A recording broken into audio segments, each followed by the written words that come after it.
শুধু যাদবপুরের মানুষের গর্ব নয়, যারা স্বাধীনতা সংগ্রামের স্বপ্ন দেখেছিলেন, যারা মনে করেছিলেন এই বিশ্ববিদ্যালয়টা গড়ে উঠুক স্বাধীনতার আন্দোলনের মধ্য দিয়ে, তাদের সকলের কাছে এটা দুঃখের, বেদনার, যন্ত্রণা। আমি মনে করি যে সরকারের যদি কোনো রকম বিবেচনাবোধ থাকে, ভালোবাসা থাকে একটা প্রতিষ্ঠানের প্রতি, স্বদেশী আন্দোলনের প্রতি, তাহলে এর বিচার তারা করবেন। অর্থাৎ এই ছবি আমরা দেখতে পাচ্ছি, আমরা যখন এটা কভার করছিলাম, মুহুর্মুহু আন্দোলনকারী তারা বাইরে অপেক্ষা করছিলেন, এমনকি এর ওপরে পর্যন্ত উঠে গিয়েছিলেন, ডিম ছোড়া হচ্ছিল, জলের বোতল ছোড়া হচ্ছিল, তার মধ্যেই এই যে লোহার কাঠামোটা হঠাৎ এসে নিচে পড়ে। এবং তারপর যেটা জানা যায় যে এটা এখানেই ছিল, যেটা যাদবপুর বিশ্ববিদ্যালয়ের ইতিহাসের সঙ্গে জড়িত, ঐতিহ্যের সঙ্গে জড়িত, সেই এমব্লেম এইভাবে মাটিতে পদদলিত হয়েছে।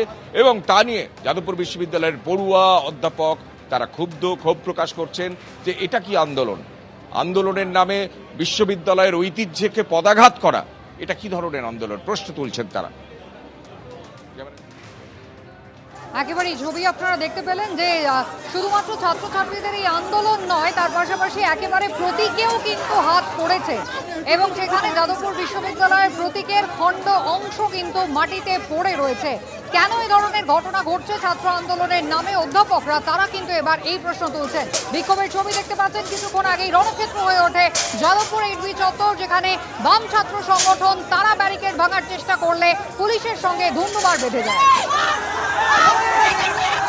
সরাসরি ব্যারিকেড ভেঙে তারা এগোতে চাইছেন এবং তারা ব্যারিকেড ভাঙার চেষ্টা করছেন এবং একেবারে এইচবিতে চূড়ান্ত এখন দেখা যাচ্ছে যে উত্তেজনার পরিস্থিতি এবং লাল পতাকা হাতে পুলিশের সঙ্গে দফায় দফায় দেখছি উত্তেজনার পরিস্থিতি।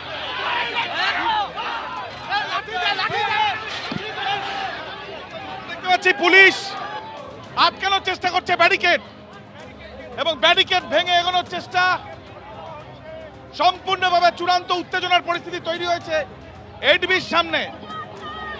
আমরা দেখছি যে ইতিমধ্যে ধস্তাধস্তির পরিস্থিতি পুলিশের সঙ্গে এবং ব্যারিকেড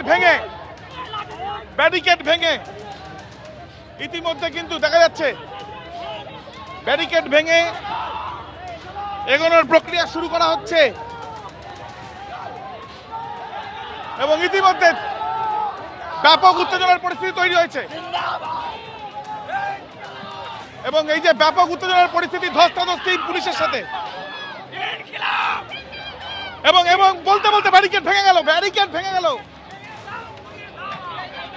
ভেঙে গেছে ইতিমধ্যে দেখা যাচ্ছে। সরাসরি সেই ছবি আমরা দেখছি যাদবপুর এইচবির সামনে উত্তেজনা, ব্যারিকেড ভেঙে বাম ছাত্র সংগঠনের তরফ থেকে তাদের সঙ্গে পুলিশের ধস্তাধস্তি এবং ধস্তাধস্তির পরিস্থিতি এমন জায়গায় গিয়ে পৌঁছেছে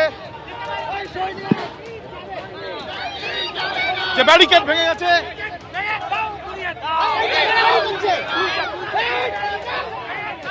ওদেরকে আটকাতে পারছেন না কেন? গুন্ডাদেরকে আটকাতে পারছেন না? ছাত্রদের গায়ে হাত দিচ্ছেন,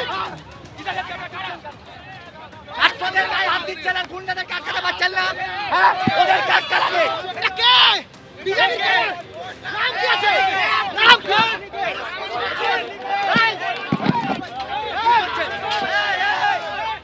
দফায় দফায় উত্তেজনার পরিস্থিতি, এখানে পুলিশের সঙ্গে ব্যাপক কালকে কোথায় ছিলেন? বলতে বলতে পুলিশ কিন্তু এগিয়ে আসছে আমরা দেখছি পুলিশ এগিয়ে আসছে। ব্যাপক ধস্তাধস্তির পরিস্থিতি তৈরি হয়েছে যাদবপুর এইচবিতে। পুলিশ কিন্তু দেখা যাচ্ছে দেবাঞ্জন আমরা দেখতে পাচ্ছি, পুলিশ কিন্তু ইতিমধ্যে দীপশিতা ধরকে আমরা দেখছি আটকানোর চেষ্টা করছেন। আমরা দেখতে পাচ্ছি ব্যাপক ধস্তাধস্তির পরিস্থিতি, পুলিশ এগিয়ে এলো। বাম ছাত্র যারা রয়েছে তাদেরকে কিন্তু এক প্রকার পুলিশ ধাক্কা মেরে ওদের জিজ্ঞেস করুন, মহিলা পুলিশ এখানে আছে, একটা মহিলা পুলিশ কিসের জন্য লাঠিচার্জ করছেন? কিসের জন্য?